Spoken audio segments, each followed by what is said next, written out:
Hello guys, welcome to UPSC point. इस video में हम विश्व की सभी अंतर्राष्ट्रीय सीमा रेखाओं को याद करने वाले हैं और इसके लिए हम एक ऐसी ट्रिक और मैप का इस्तेमाल करेंगे जिससे कि यह आपको हमेशा के लिए एक ही बार में याद हो जाएगी।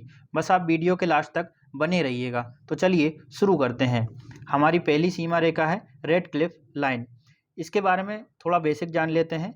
देखिए, 17 अगस्त 1947 को इस सीमा रेखा का निर्धारण भारत और पाकिस्तान के बीच में किया गया।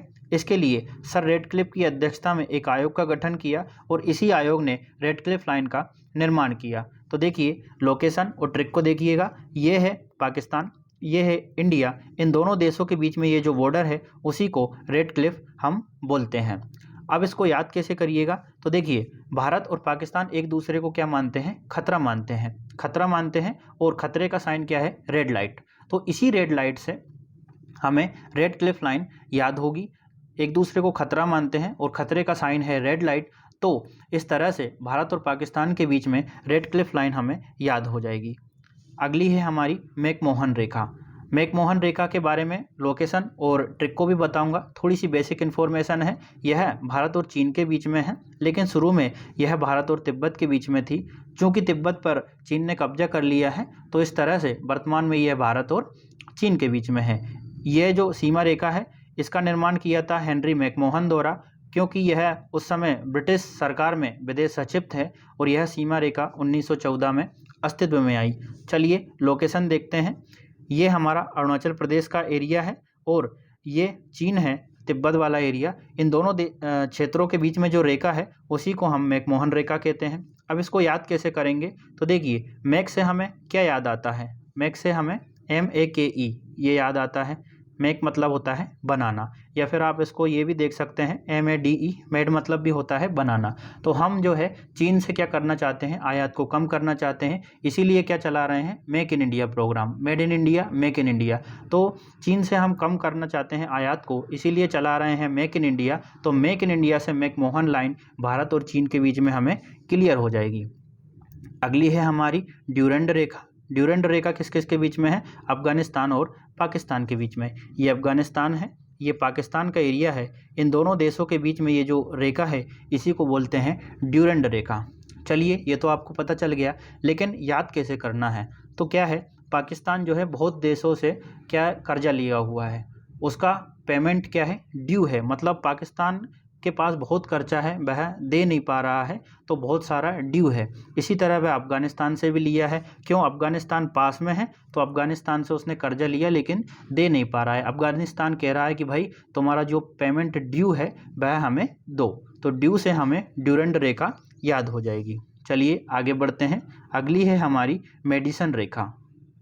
यह जो मेडिसन रेखा है वह है कनाडा और अमेरिका के बीच में, है ना। ये वाला जो बॉर्डर आपको दिख रहा है इसी को हम मेडिसन रेखा कहते हैं। अमेरिका और कनाडा के बीच में है। चलिए लोकेशन देख लिया, अब याद करने का तरीका देखिएगा।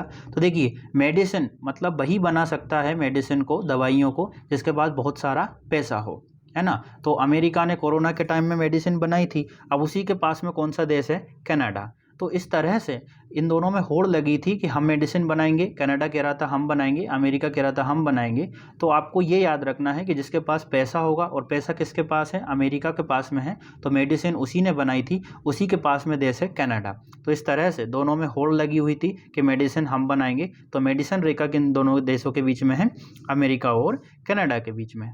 चलिए आगे बढ़ते हैं। 38वीं समानांतर रेखा किस किस के बीच में है? उत्तर कोरिया और दक्षिण कोरिया के बीच में। ये उत्तर कोरिया है, ये दक्षिण कोरिया है। इन दोनों देशों के बीच में जो रेखा है उसी को बोलते हैं 38वीं समानांतर रेखा। लेकिन हमने लोकेशन तो देख लिया, अब इसको याद कैसे करेंगे? तो देखिए, इन दोनों देशों के बीच में क्या है? यहाँ पर तानाशाह है, जो राजा है वह, और इन दोनों देशों के बीच में क्या चलता है? 36 का आंकड़ा चलता है। किन किन के बीच में? दो देशों के बीच में। तो इस तरह से ये कितना हो गया? 38वीं। ठीक है। देखिए, कोई स्पेसिफिक ट्रिक नहीं है, लेकिन अगर हम इस तरह से कोरिलेट करके चीज़ों को पढ़ेंगे तो हमें दिक्कत नहीं आएगी। इन दोनों देशों के बीच में क्या है? 36 का आंकड़ा है, क्योंकि ऊपर तानाशाह राजा है और 36 का आंकड़ा है, दो देशों के बीच में है। तो इस तरह से ये हमें 38वीं समानांतर रेखा, 36 + 2 कितना होता है? 38 होता है। तो 38वीं समानांतर रेखा उत्तर कोरिया और दक्षिण कोरिया के बीच में है। अब है 49वीं समानांतर रेखा। 49वीं समानांतर रेखा कहाँ है? अमेरिका और कनाडा के बीच में। तो ये वाली जो रेखा है उसको 49वीं समानांतर रेखा कहते हैं, है ना। हाल ही हमने मेडिसन रेखा देखी, वह भी अमेरिका और कनाडा के बीच में है, क्योंकि दोनों में होड़ लगी हुई थी कि हम मेडिसिन बनाएंगे। अगला है हमारा 49वीं समानांतर रेखा, तो ये भी हमारी किसके बीच में है? अमेरिका और कनाडा के बीच में है। तो देखिए ये वाला एरिया और ये वाला जो एरिया है कनाडा का, ये दोनों आप मान लीजिए 50-50 हैं, मतलब दोनों में दोस्ती हो गई कि भाई चलो हम तो 50-50 कर लेते हैं। बस इस वाली रेखा को माइनस कर दीजिए, है ना। तो कितना बचा? 49, है कि नहीं। देखो इस तरह से याद हो जाएगा आपको एग्ज़ाम में क्लिक हो जाएगा, दिक्कत नहीं आएगी। दोनों देशों ने क्या किया कि चलिए 50-50 कर लेते हैं हम, हाँ आधा तुम रखो आधा हम रखेंगे, बस इस वाली रेखा को माइनस कर देते हैं, तो बच गया हमारा 49। तो 49 समानांतर रेखा किसके बीच में है? अमेरिका और कनाडा के बीच में। चलिए आगे बढ़ते हैं। मेन रहीम रेखा, मेन रहीम रेखा किस किस के बीच में है? फिनलैंड और रसिया के बीच में। ये फिनलैंड है, ये वाला जो एरिया है वह रूस का है। इन दोनों देशों के बीच में ये जो रेखा है इसी को बोलते हैं मेन रहीम रेखा। अब इसको याद कैसे करेंगे, वही तो दिक्कत है। तो देखिए मेन रहीम से याद रखिएगा, रहीम जो कि हमने हिस्ट्री में पढ़ा है, अब्दुल रहीम खाने खाना पढ़ा है ना, वो क्या थे? बहुत ही फनी व्यक्ति थे, है ना। वो भगवान की आराधना किया करते थे और बहुत फ़नी थे। वह कभी नाराज़ नहीं होते थे, और नाराज़ को क्या बोलते हैं कि रूस गया, मतलब रूसना, नाराज़ होना, है ना।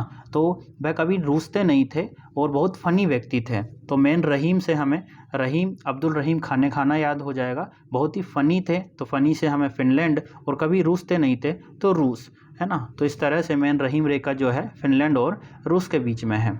अगला है मैगिनोट, ये बहुत सरल है। ये मैगिनोट जो रेखा है वह फ्रांस और जर्मनी के बीच में है। तो मैगी का ये जो फ्रांस है, ये जर्मनी है, इन दोनों देशों के बीच में जो रेखा है इसी को हम मैगिनोट बोलते हैं। इसको याद कैसे करना है? तो देखिए जो मैगी है, मैगी जो नूडल होता है जिसको हम कहते हैं कि 2 मिनट में पकेगा, लेकिन वो पकता नहीं है, है ना। तो मैगी को याद रखिएगा। मैगी क्या है? हम किसके साथ खाते हैं? फ्रेंड्स के साथ में, दोस्तों के साथ में खाते हैं। और मैगी लाने के लिए आपके पास पैसे होना चाहिए, पैसे मतलब मनी होना चाहिए, है ना।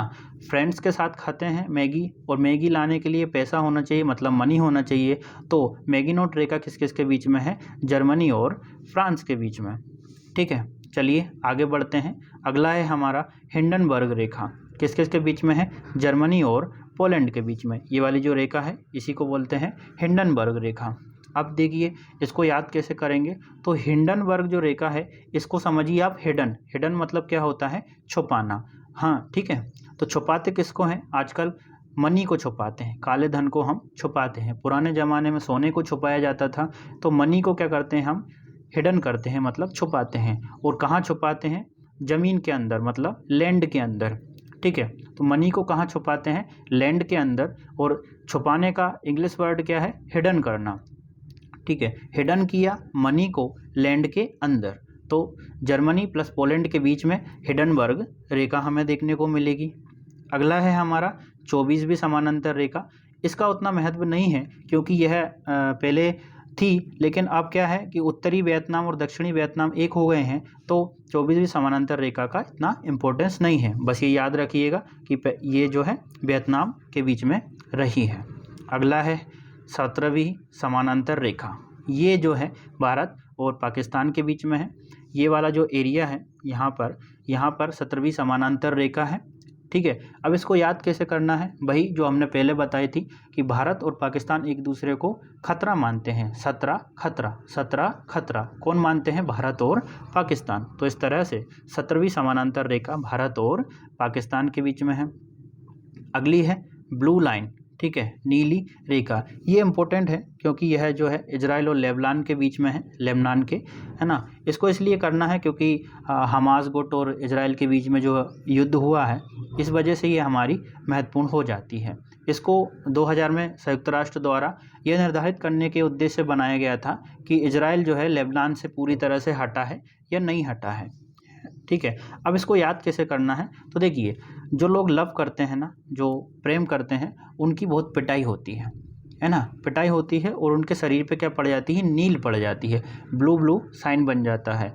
तो जो लब करते हैं उनके शरीर पे ब्लू लाइन पड़ जाती है, नील पड़ जाती है। और हाल ही में इजराइल ने हमास को बहुत मारा, है ना। तो इस तरह से ये जो ब्लू लाइन है वह लेबनान और इजराइल के बीच में है।